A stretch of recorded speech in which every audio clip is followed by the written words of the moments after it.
Hoy es 2 de mayo del año 2013. Estamos con el profesor Miguel Ágreda. Él es catedrático de la Universidad Central del Ecuador, de la Facultad de Filosofía, Ciencias y Letras. Está a cargo de las materias de lingüística y sociolingüística en la carrera de lenguaje y literatura. Doctor Ágreda, ¿nos puede por favor explicar un poco qué es el conflicto lingüístico? Bien, en primer lugar nosotros vamos a establecer el porqué de la necesidad de hablar sobre esto.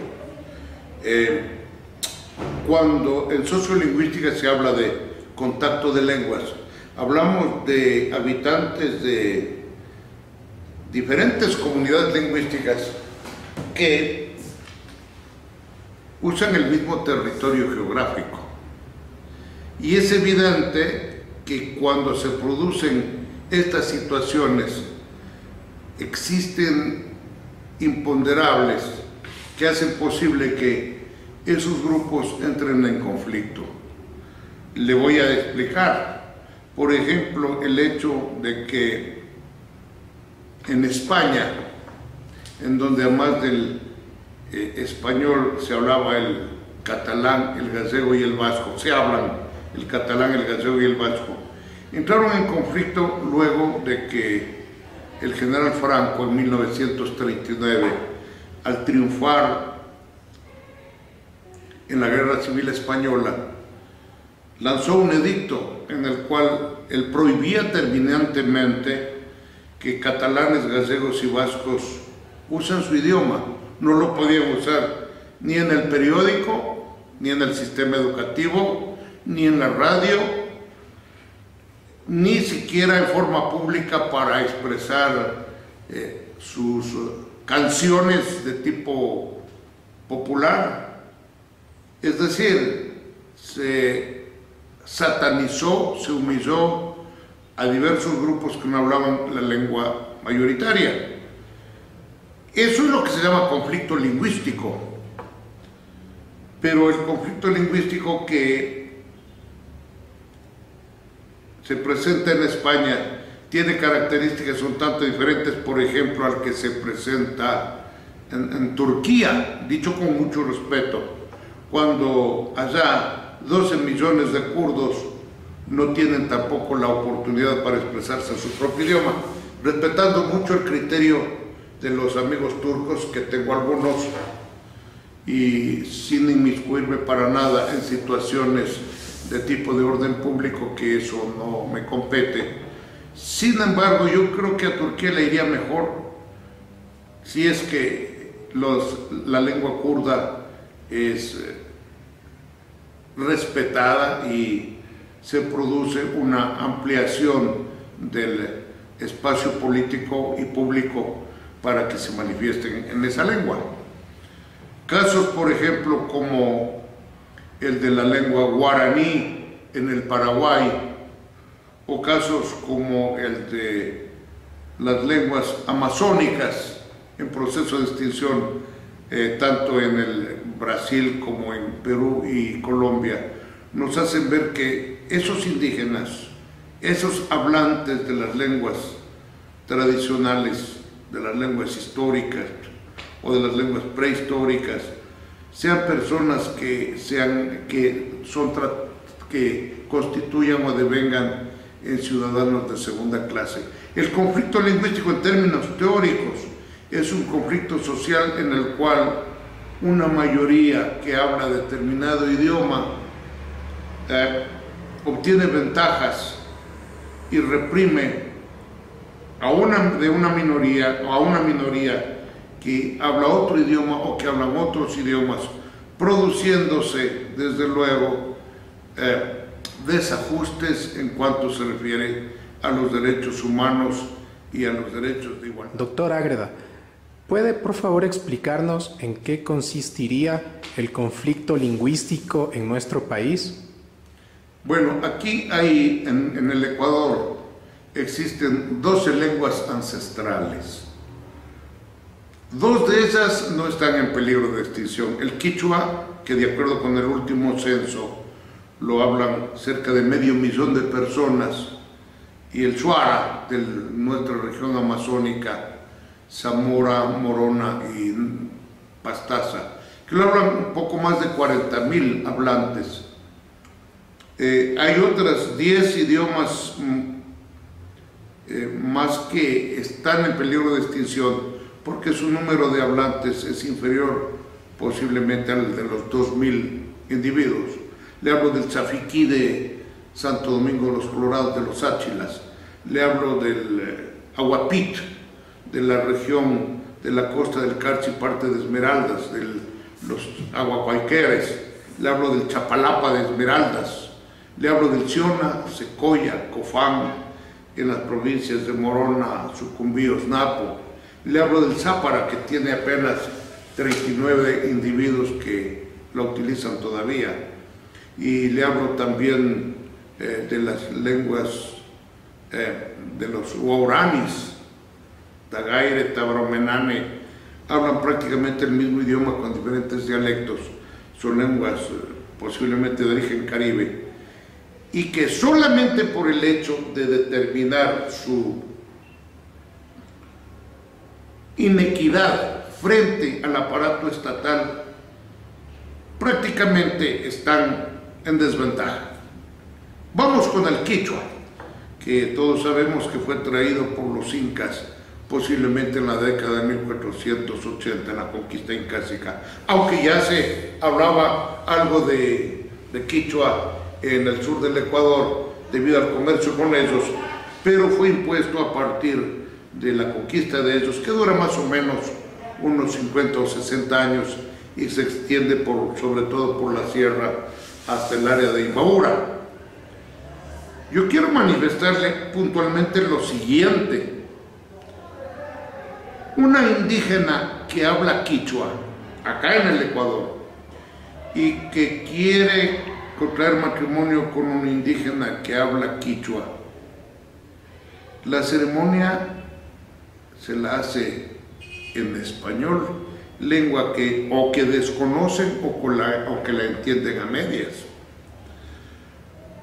Un indígena, hablemos de la comunidades cercanas a Cotacache, a Saquisilí o Ambato, que hablan quichua, y uno de ellos resuelve vender su terreno o un bien raíz, una casita, a otro indígena que hable quichua, enseguida tienen que recurrir a un notario que habla español, idioma que ellos desconocen o que lo conocen muy poco.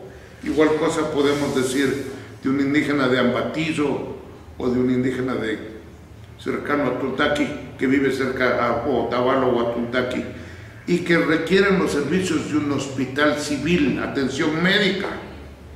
Y total es que ellos llegan y si no saben hablar bien el español, están en condiciones de amplia desventaja frente a los pacientes que sí hablan español. No existe una sección en esos hospitales en donde alguien traduzca sus dolencias, ni tampoco existe eso en el Banco Nacional de Fomento. Se los quiere integrar como empresarios pequeños, como emprendedores, pero si tienen que hacer ante las oficinas estatales, incluido el Banco Nacional de Fomento, algún papeleo, inmediatamente lo tienen que hacer en condiciones de desventaja idiomática, en español. El español que se utiliza en los trámites burocráticos es un español estándar, culto, que ellos no lo han aprendido.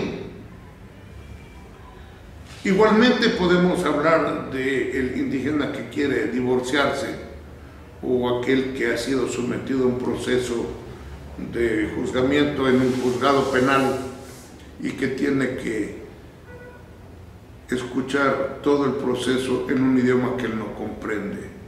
Hablemos también de las señales de tránsito, a excepción tal vez de Otavalo, en donde pare o siga, o a la derecha o a la izquierda, o calle, etcétera, están de manera presentes, la señalética, de manera ¿cómo se llama?, bilingüe. Pero es una excepción lo de Otavalo. Pues eso lo hizo un alcalde con mucho criterio sociolingüístico, creo que es el doctor Mario Conejo.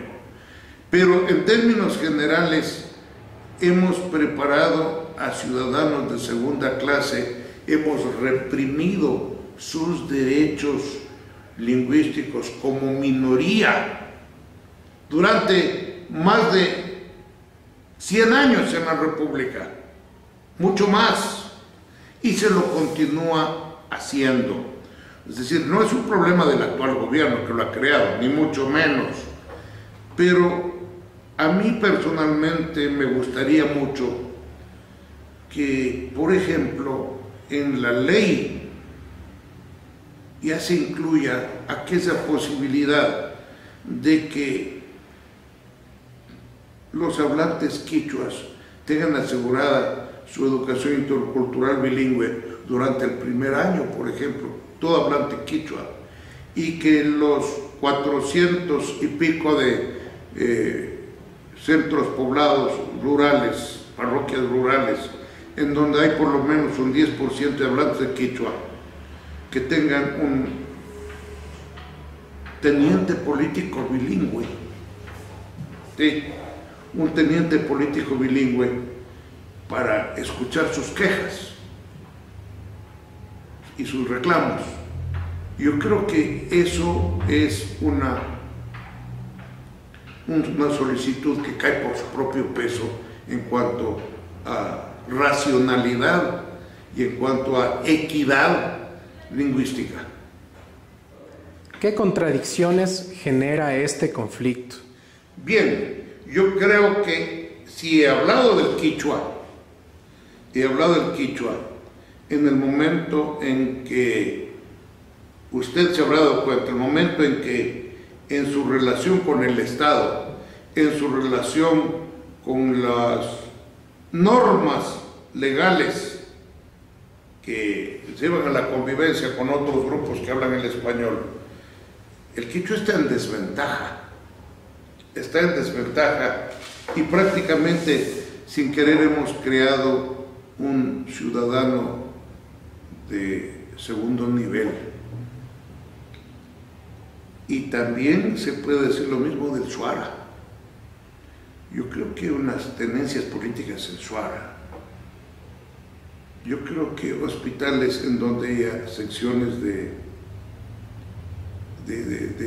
bilingüismo, y yo creo que instancias estatales, oficinas, perdón, estatales, en donde hay ese mismo tipo de cosas, en los lugares donde los shuaras tengan presencia, creo que es importante. Yo creo que se debe ir al rescate de las lenguas ancestrales a través de fomentar básicamente el nivel educativo que casi no tienen o que lo mantienen en forma precaria. Yo le hablo de los aguacuayquer, del aguapit. ¿Cuántas escuelas hay? Del Zafiquí, en donde, de acuerdo a informaciones del periódico, existían 5 escuelas, pero con muchos niños colonos que no querían aprenderlo, como es lógico, y eso estaba desorganizado. ¿Le parece a usted el Ciona, el Secoya y el Cofán, en donde es muy precaria la estructura de enseñanza en su propio idioma, en donde vamos a ver que al Zápara se lo ha declarado Patrimonio Cultural de la Humanidad, pero son declaraciones, a mi entender, líricas que no fortalecen en la realidad la subsistencia de ese idioma? Hemos creado sin querer ciudadanos de segunda clase porque dentro del conflicto lingüístico, quien habla la lengua mayoritaria le parece obvio, le parece natural que los que no hablan nuestro idioma pues lo aprendan, y habría que decir algo. En el idioma de cada pueblo está su cultura, en el idioma de cada pueblo está su concepción del mundo, su cosmovisión, toda una tradición de prácticas antropológicas, culturales, toda una tradición de representaciones de semiótica de la identidad. Y en el momento en que negamos la posibilidad de que se expresen en su propio idioma, estamos haciendo un genocidio cultural. Yo voy a hablar, por ejemplo, puntualmente de que ese problema puede canalizarse ahora en las actuales circunstancias del gobierno actual, en el sentido de que conocemos que el presidente Correa, por ejemplo, habla quichua. Él habla quichua. Él conoce o conoció durante un tiempo, estuvo conviviendo con ellos. Tal vez, y lo digo con la intención crítica de no entrar en polémica, tal vez en lo que se ha pasado es en darle posibilidades legales a esos grupos minoritarios para expresar a través de su idioma una vivencia ciudadana solamente en los lugares en donde esos pueblos existan. Alguna vez escuché aquello de que ¿para qué les vamos a dar el carácter oficial de lengua al quichua? Y yo lo escuché. ¿Será para que los pelucones de San Borondón en lugar de inglés aprendan quichua? Yo creo que por ahí no es la situación que tiene que analizarse este acontecimiento.